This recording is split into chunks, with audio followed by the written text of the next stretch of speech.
வாழ்க்கை வாழ்வதற்குத்தான். அதில் உற்சாகத்திற்கு யாரேனும் ஒன்று யாராவது வந்தா நல்லா இருக்குமே, யாருடைய விஷயத்தை கேட்டா நல்லா இருக்குமே, அப்படி கிடையாதுங்க. நமக்குள் நாம் சில விஷயங்களில் தெளிவாக இருக்க வேண்டும் என்பதற்காகத்தான் இந்த வார்த்தைகளை சொல்லி நான் தொடங்கினேன். இந்த உலகத்திலேயே பெரிய பணக்காரன் ஒருத்தன் இருக்கிறான்.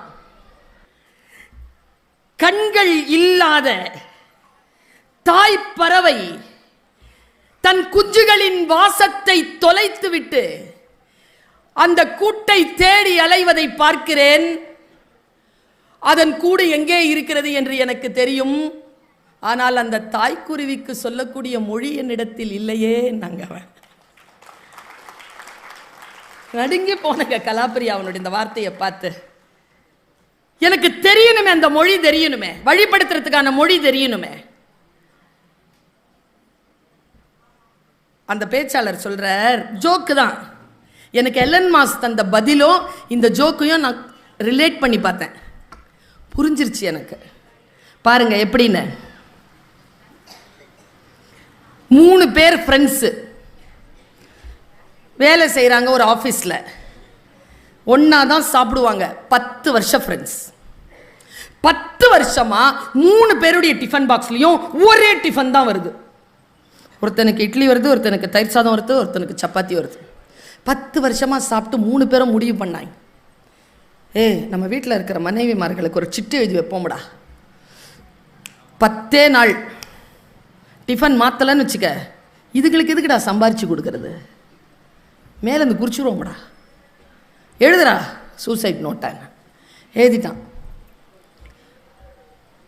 9 நாள் டப்பா திறந்துக்கிறாங்க, அதே இட்லி, அதே தயிர் சாதம், அதே சப்பாத்தி. 10வது நாள் நடுக்கத்தோடு திறந்தாங்க பாருங்க, அதே இட்லி, அதே தயிர் சாதம், அதே சப்பாத்தி. மானஸ்தனுங்க 3 பேரும். மேலே போனானுங்க, கடகடன்னு குதிச்சிட்டாங்க. ஆஸ்பத்திரியில் கிடக்கிறாங்க. 3 பேர் வீட்டிலேருந்தோ மனைவிமார் ஓடி வந்து அழுதுங்க. இட்லி அழுவுது. டைலாக் பாருங்க. ஐயோ நீ செத்து போவேன்னு தெரிஞ்சிருந்தா தோசை போட்டு தந்திருப்பேனே. தயிர் சாதம், ஐயோ நீங்களை நான் நம்பவே இல்லையே, நீங்கள் விழுந்துருவீங்கன்னு தெரிஞ்சிருந்தா நான் வேற ஏதாவது கலந்து கொடுத்துருப்பேனே. இந்த சப்பாத்தி மட்டும் டெட் பாடியை முறைச்சி பார்த்துட்டு நிற்கிது. நர்ஸு சொல்லுது, செத்து போயிட்டாருமா, அழுதுரு. இல்லை, அவங்க 2 பேர் வீட்டில் ஒய்ஃப் தான் சமைக்கிறாங்க. எங்கள் வீட்டில் இந்த ஆள் தானே காலையில் எழுந்திரிச்சு சப்பாத்தி மாவு பிசைஞ்சு சப்பாத்தி போடுவான். இந்த ஆள் ஏன் செத்தான்னு தெரியலையே.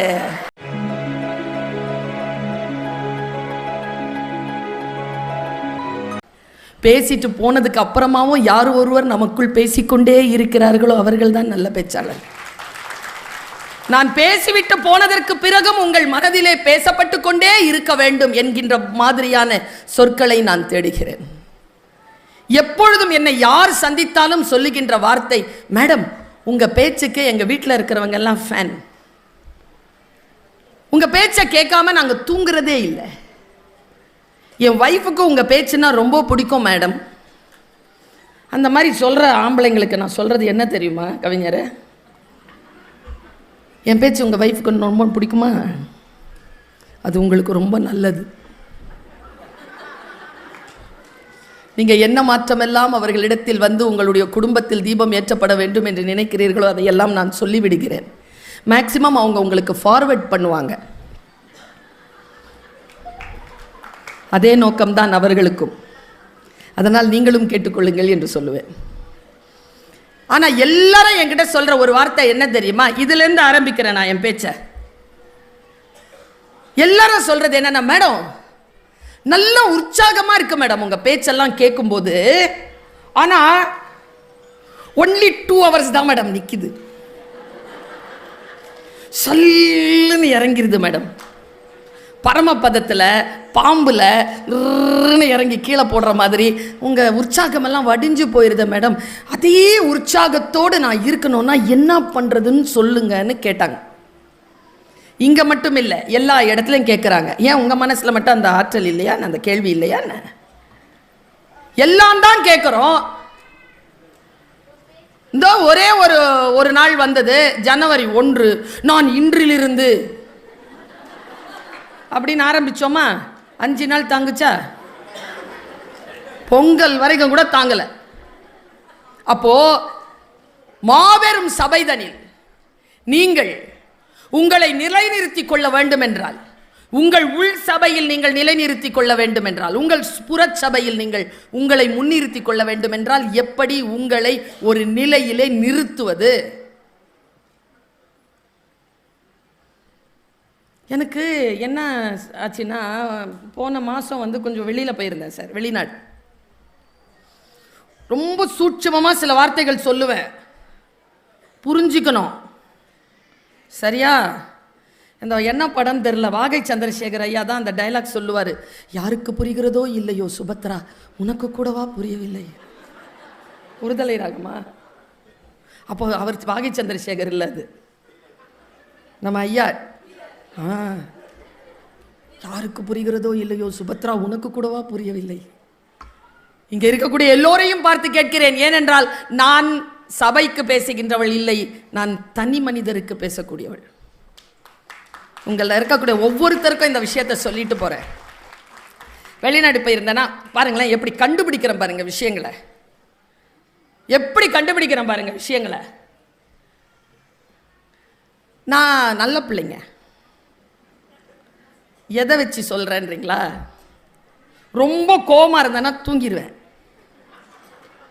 ரொம்ப பசியா இருந்தாலும் தூங்கிடுவேன், ரொம்ப கோபமா தூங்கிடுவேன், நல்லா சாப்பிட்டா தூங்கிடுவேன், ஏதாவது ஒரு நல்ல விஷயம் இருந்தாலும் கெட்ட விஷயம் இருந்தாலும் படுத்தா தூங்கிடுவேன். இந்தா இப்போ இப்படி பார்த்தா தூங்கிடுவேன். நல்ல மனசு எனக்கு. இந்த வெளிநாடு போயிட்டு வந்தேன்னா 12 மணி நேரம் டிஃப்ரெண்ட்டு. இங்கே 12 மணிக்கு பகல்லாம், அங்கே 12 மணி ராத்திரி. 15 நாள் இருந்துட்டேன்னா ஜெட்லாக் வந்துருச்சு. நைட்டுங்க யாருக்காவது ஏதாவது புரியுதான்னு பாருங்க, 12:15 எழுந்திருச்சு உக்காந்துட்டு இருக்கிற மதுரையில் யாரும் இல்லை கூட. எழுந்து பார்க்குறேன், என்னடா தூக்கம் வர மாட்டேங்குது, காலையிலேருந்து தூங்கலையே, இப்போ கூட தூக்கம் வர மாட்டேங்குதுன்னு ரொம்ப ஸ்ட்ரெஸ் ஆயிடுச்சுங்க, மன அழுத்தம். புரண்டு புரண்டு படுத்தாலும் தூக்கம் வரல, எதை எடுத்தாலும் எரிச்சலாக இருக்கு. இந்த எரிச்சலை என்ன பண்ணுறதுன்னு தெரில. பக்கத்தில் டேபிளில் நான் வெளிநாட்டுக்கு போயிட்டு வந்ததுக்காக ஒரு ஃப்ரெண்டு ஒரு ஸ்வீட் பாக்ஸ் கொடுத்துருந்தார் சார். அதை திறந்து பார்த்தா வண்ணமயமான ஸ்வீட்ஸ். ஆக்சுவலி நான் ஸ்வீட் சாப்பிட மாட்டேன், என்னன்னு தெரில, எனக்கு அவ்வளோ சுகர் இல்லைங்க, அதுக்காக தான் சுகர் இல்லை, புரியுதா? ஸ்ட்ரெஸ் இல்லை, அதுக்காக தான் சுகர் இல்லை. படுத்த உடனே தூங்கிடுறேன், அதுக்காக சுகர் இல்லை. ஆனாலும் அப்போ ஸ்ட்ரெஸ்ஸாக இருந்துச்சா, அந்த ஸ்ட்ரெஸ்ஸை எடுக்கிறதுக்கு என்ன பண்ணுறதுன்னு அந்த ஸ்வீட்டை பாக்ஸை திறந்த உடனே சந்தோஷமாயிடுச்சு. 2 ஸ்வீட்டுங்க, பெரிய பெரிய ஸ்வீட், 2 ஸ்வீட் சாப்பிட்டேங்க. சாப்பிட்டு தண்ணி குடிச்சு உட்காந்த பாருங்க, எரிச்சல் அப்படியே சாந்தமாயிடுச்சு. படுத்தேன், தூங்கிட்டேன். காலையில் ஃப்ரெஷ்ஷாக எந்திரிச்ச உடனே பெரிய கேள்விக்கு, 30 வருஷமா நான் தேடிக்கிட்டு இருக்கிற கேள்விக்கு பதில் கிடைச்சதுங்க. ஸ்வீட் சாப்பிட்டா எரிச்சல் தனியும், ஸ்ட்ரெஸ் போகும். அப்புறமா தான் புரிஞ்சுது, நாம் ஜெயிச்சிட்டா, ஏதாவது வீடு வாங்கிட்டா, வேலை கிடைச்சிட்டா, கல்யாணம் ஆச்சுன்னா, குழந்தை பிறந்துச்சுன்னா, ஏன் பக்கத்தில் இருக்கிறவெல்லாம் ஸ்வீட் கொடு ஸ்வீட் கொடு ஸ்வீட் கொடுன்னு கேட்குறான்.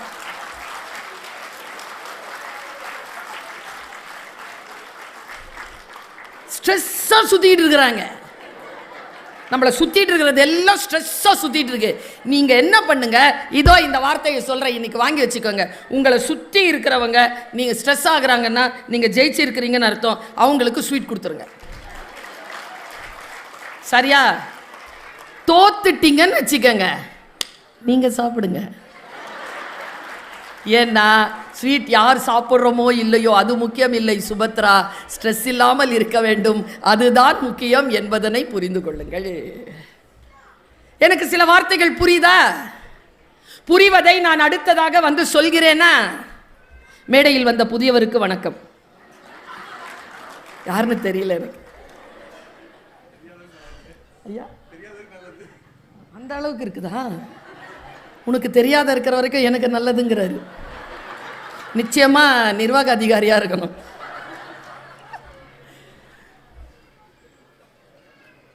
ஒரு மோட்டிவேஷனை, ஒரு உற்சாகத்தை கீழே போடாமல் அப்படியே வைத்திருப்பது எப்படி?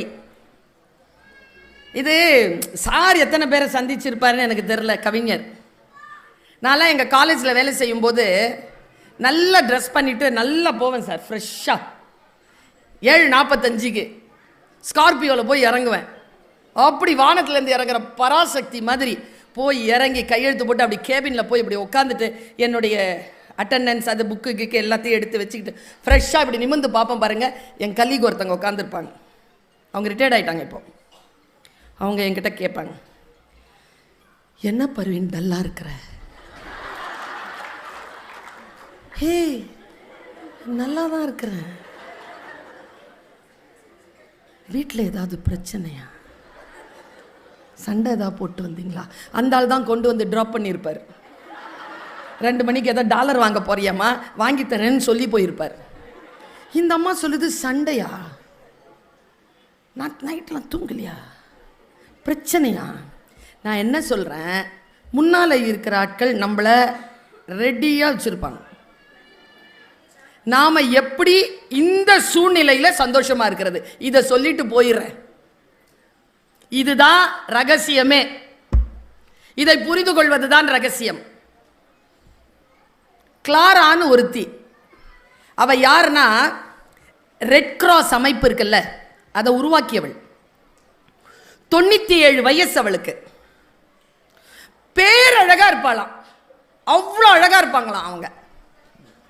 அவங்க கிட்ட கேட்டிருக்காங்க, உங்கள் இளமையின், உங்கள் அழகின் ரகசியம் என்ன? கிளாரா சொன்ன பதில் அப்படியே சொல்ற, வீட்டில் கட்டி எடுத்துட்டு போங்க.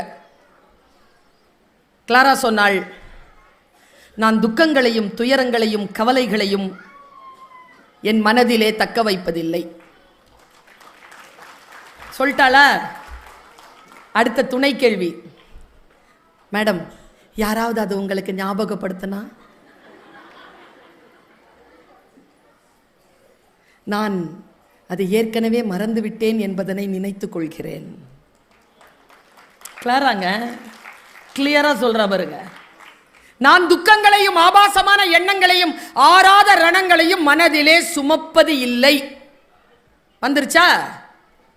இதை இன்னும் கிளாரிட்டியா சொல்றேன். ஒரு மனைவி ஒரு கணவனோட தொடர்ந்து 35 ஆண்டுகள் வாழ்ந்துட்டா. இன்னைக்கு இருக்கிற ஜெனரேஷனுக்கு அது பெரிய செய்தி. எப்படியா 35 வருஷமா ஒரே ஆளோட வாழ்? அந்த ஜெனரேஷனுக்கு சொல்றேன், 65 வயது அந்த அந்த பெண் இருக்கால, அந்த பெண் சொன்ன ஒரு வார்த்தையை சொல்றேன். அவகிட்ட கேட்குறாங்க, அவ வெளிநாட்டு பொண்ணு, ஆர் யூ ஹாப்பி? நீ மகிழ்ச்சியுடன் இருக்கிறாயா? நம் முகங்களை பாருங்க. நாளைய கவலைகளும் நேற்றைய இழப்பின் நினைப்புகளும் சேர்ந்து இன்றைய நாளை கொள்ளை அடிச்சுக்கிட்டு இருக்கு. நம்ம வீட்டு பாட்டிக்கு புதுசாக வெத்தலை வாங்கி கொடுங்க, அது சாப்பிடவே சாப்பிடாது, எடுத்து அதக்கி வச்சுக்கோ. நேற்று பழசானதை சாப்பிடும், நாளைக்கு நம்ம கொடுத்தது பழசா போயிடும், அது நாளை மறுநாள் சாப்பிடும். அனுபவிக்கவே தெரிவதில்லை. அவகிட்ட கேட்டாங்க, ஆர் யூ ஹாப்பி? அந்த பெண் சொன்னாள், எஸ் ஐ எம் ஹாப்பி. அடுத்த வார்த்தை, ஆர் யூ மேரிட்? அவ சொன்னா, எஸ் ஐ எம். ஆம், எனக்கு திருமணமாகி விட்டது. Still you are happy? Yes, I am happy. Then give thanks to your husband. நீ உன் கணவனுக்கு நன்றி சொல் என்றவுடன், no I won't என்றாள். இல்லை, நான் அவருக்கு நன்றி செலுத்த மாட்டேன். ஏன்? நான் மகிழ்ச்சியாக இருப்பதற்கும் என் கணவருக்கும் தொடர்பில்லை. சொல்லிட்டு சொன்னா பாருங்க, அதுதான் முக்கியமான விஷயம். அவரை திருமணம் செய்து கொள்வதற்கு முன்னாலும் நான் மகிழ்ச்சியாக இருந்தேன், அவரை திருமணம் செய்து கொண்டதற்கு பின்னாலும் மகிழ்ச்சியாக இருக்கிறேன். என் மகிழ்ச்சியை என்பது என் முடிவு. என் மகிழ்ச்சியை நான் அடுத்தவர்கள் கையில் கொடுப்பதே இல்லை. உங்கள் மனங்களை முறிக்கக்கூடிய, உங்கள் மனங்களை துக்கிக்கக்கூடிய விஷயத்தில் சற்று விலகி நின்று விசாரியுங்கள். சற்று விலகி நின்று விசாரியுங்கள். எனக்கு தெரிஞ்சு இங்கே தான் திருவள்ளூருக்கு பக்கத்தில் தான், என்ன ஊருன்னு சொல்ல மாட்டானா. இதே மாதிரி ஒரு அம்மாட்ட கேட்டாங்க, எவ்வளோ வருஷம் ஆச்சு? கல்யாணம் ஆகி 42 வருஷம் ஆச்சு. எப்படிப்பட்டவர்?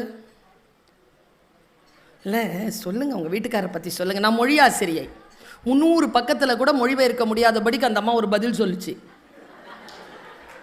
உங்கள் வீட்டுக்காரரை பற்றி சொல்லுங்க. இவ்வளோதாங்க. மனசுல எவ்வளோ கோபங்களையும் கஷ்டங்களையும் சுமந்து கொண்டிருக்கிறோம். யோசிச்சு பாருங்க. வாழ்க்கை அலாதியானது. இதோ இந்த வினாடியில் நான் மகிழ்ச்சி அடையக்கூடிய விஷயத்தை இப்போ சொல்றேன். நேற்று நைட்டு உயிரோட இருந்த 5 லட்சம் பேர் இந்த உலகத்துல இன்னைக்கு இல்ல, நாம எல்லாம் இருக்கிறோம். சந்தோஷப்படலாமா இல்லையா? கொரோனா வந்துச்சு, எல்லாரையும் கொத்து கொத்தா தூக்கிட்டு போச்சு, நம்மளை விட்டுட்டு போச்சா இல்லையா? அதுக்கு நம்ம சந்தோஷமா இருக்கலாமா இல்லையா? வாழ்க்கை வாழ்வதற்குத்தான். அதில் உற்சாகத்திற்கு யாரேனும் ஒன்று, யாராவது வந்தா நல்லா இருக்குமே, யாருடைய விஷயத்தை கேட்டா நல்லா இருக்குமே, அப்படி கிடையாதுங்க. நமக்குள் நாம் சில விஷயங்களில் தெளிவாக இருக்க வேண்டும் என்பதற்காகத்தான் இந்த வார்த்தைகளை சொல்லி நான் தொடங்கினேன். இந்த உலகத்திலேயே பெரிய பணக்காரன் ஒருத்தன் இருக்கிறான். அவர் பேரு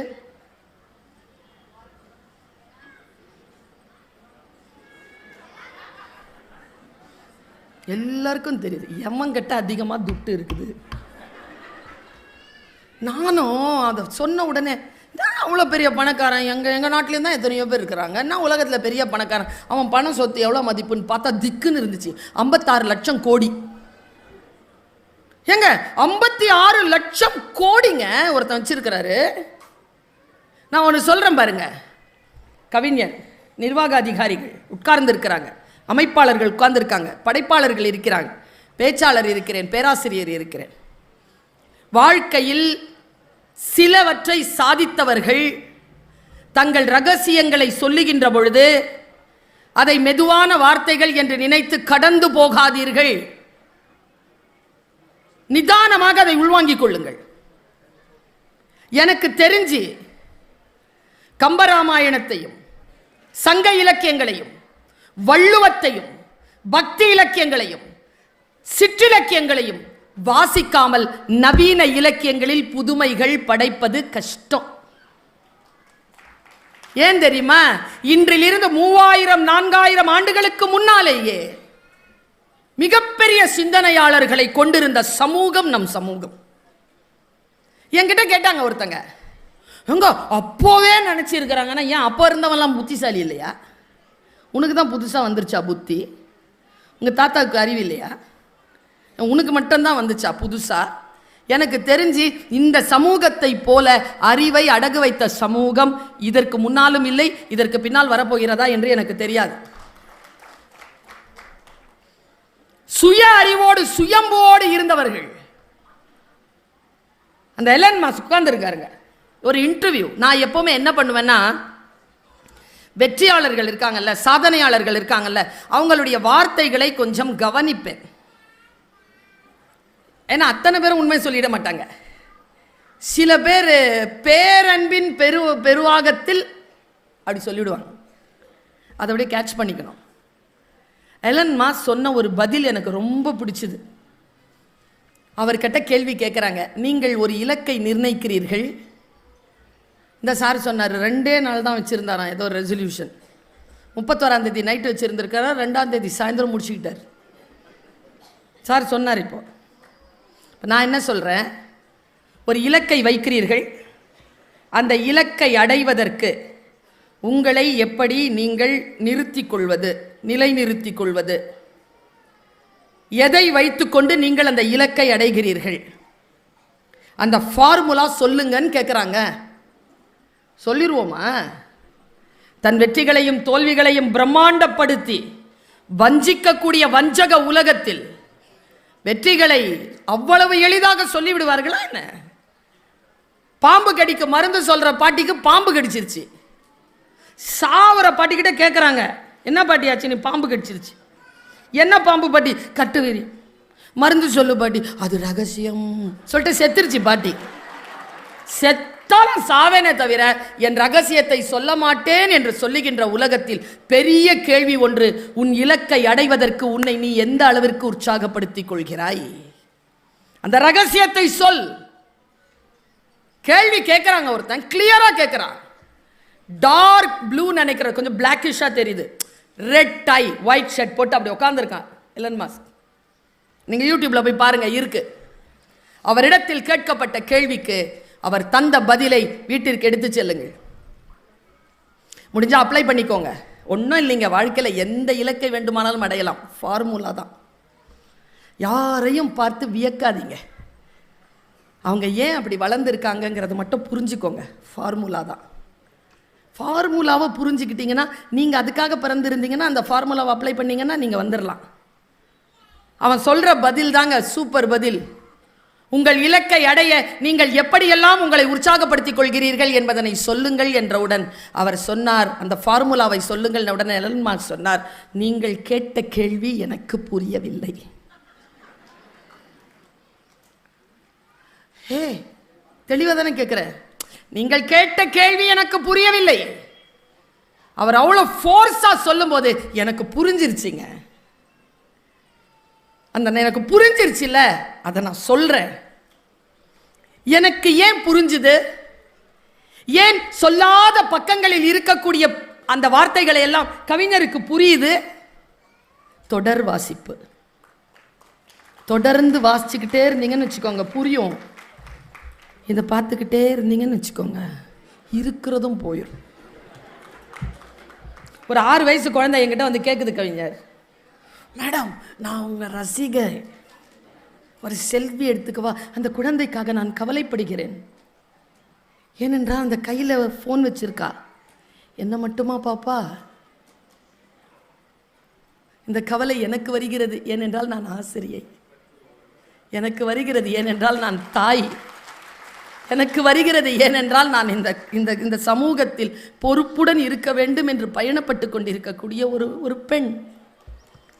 அந்த குழந்தைக்காக நான் பயப்படுகிறேன்.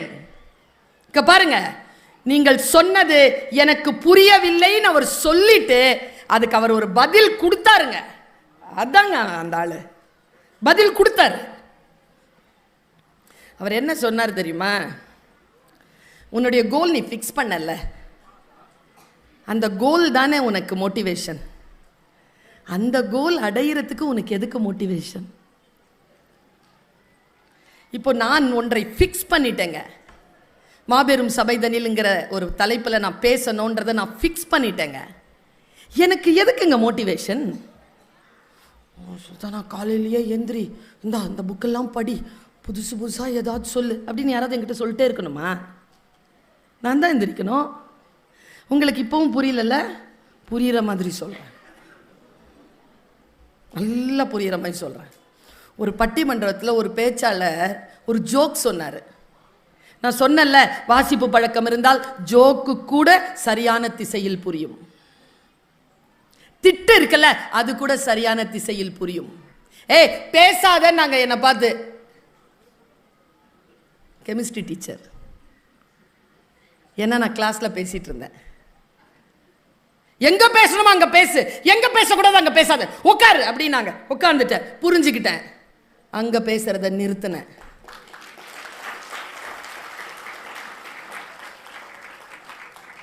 சொற்கள் புரியணுமே. சொன்னார்ல, கொடுத்த ரத்தத்தை விட, ரத்தம் கொடுக்குறவங்க கிட்ட நான் காசு வாங்குறது இல்லையான்னு ராத்திரி 3 மணிக்கு எந்திரிச்சு ஜூஸ் போட்டு கொடுத்தானே சோடா கடைக்காரன், கந்தர்வன் எழுதினாரு. புரிஞ்சிருச்சு இல்ல எனக்கு, அது என்னங்கிறது புரிஞ்சிருச்சு இல்ல. பிரபஞ்சனை புரிஞ்சுக்கிட்டேன்ல நான். ஏதோ ஒரு பாருங்களேன், கலாபிரியா அவனுடைய ஒரு கவிதையை கேட்டா இன்னைக்கு நான் நடுங்கி போனேங்க. புரியணுங்க, புரிஞ்சாலே லைஃப் சூப்பருங்க. புரியாம தாங்க எல்லா கஷ்டங்களும். நான் அப்படி நினைக்கவே இல்லையே. என்ன செய்யறது? கண்கள் இல்லாத தாய் பறவை தன் குஞ்சுகளின் வாசத்தை தொலைத்து விட்டு அந்த கூட்டை தேடி அலைவதை பார்க்கிறேன். அதன் கூடு எங்கே இருக்கிறது என்று எனக்கு தெரியும். ஆனால் அந்த தாய்க்குருவிக்கு சொல்லக்கூடிய மொழி என்னிடத்தில் இல்லையே நாங்க. நடுங்கி போனங்க கலாப்பிரியா அவனுடைய இந்த வார்த்தையை பார்த்து. எனக்கு தெரியணுமே, அந்த மொழி தெரியணுமே, வழிபடுத்துறதுக்கான மொழி தெரியணுமே. அந்த பேச்சாளர் சொல்றார், ஜோக்கு தான். எனக்கு எலன் மாஸ்க் தந்த பதிலும் இந்த ஜோக்கையும் நான் ரிலேட் பண்ணி பார்த்தேன், புரிஞ்சிருச்சு எனக்கு. பாருங்க எப்படின்னு. 3 பேர் ஃப்ரெண்ட்ஸு வேலை செய்கிறாங்க ஒரு ஆஃபீஸில், ஒன்றா தான் சாப்பிடுவாங்க. 10 வருஷம் ஃப்ரெண்ட்ஸ். 10 வருஷமா 3 பேருடைய டிஃபன் பாக்ஸ்லையும் ஒரே டிஃபன் தான் வருது. ஒருத்தனுக்கு இட்லி வருது, ஒருத்தனுக்கு தயிர் சாதம் வருது, ஒருத்தனுக்கு சப்பாத்தி வருது. 10 வருஷமாக சாப்பிட்டு 3 பேரும் முடிவு பண்ணாங்க, நம்ம வீட்டில் இருக்கிற மனைவிமார்களுக்கு ஒரு சிட்டு எழுதி வைப்போம்டா. 10 நாள் டிஃபன் மாற்றலன்னு வச்சுக்க, இதுங்களுக்கு எதுக்குடா சம்பாரிச்சு கொடுக்கறது, மேலேருந்து குறிச்சிருவோம்டா, எழுதுடா சூசைட் நோட்டாங்க. எழுதிட்டான். 9 நாள் டப்பா திறந்துக்கிறாங்க, அதே இட்லி, அதே தயிர் சாதம், அதே சப்பாத்தி. 10வது நாள் நடுக்கத்தோடு திறந்தாங்க பாருங்க, அதே இட்லி, அதே தயிர் சாதம், அதே சப்பாத்தி. மானஸ்தனுங்க 3 பேரும். மேலே போனானுங்க, கடகடன்னு குதிச்சிட்டாங்க. ஆஸ்பத்திரியில் கிடக்கிறாங்க. 3 பேர் வீட்டிலேருந்தோ மனைவிமார் ஓடி வந்து அழுதுங்க. இட்லி அழுவுது. டைலாக் பாருங்க, ஐயையோ நீ செத்து போவேன்னு தெரிஞ்சிருந்தா தோசை போட்டு தந்திருப்பேனே. தயிர் சாதம், ஐயோ நீங்களை நான் நம்பவே இல்லையே, நீங்கள் விழுந்துருவீங்கன்னு தெரிஞ்சிருந்தா நான் வேற ஏதாவது கலந்து கொடுத்துருப்பேனே. இந்த சப்பாத்தி மட்டும் டெட் பாடியை முறைச்சி பார்த்துட்டு நிற்கிது. நர்ஸு சொல்லுது, செத்து போயிட்டாருமா, அழுதுரு.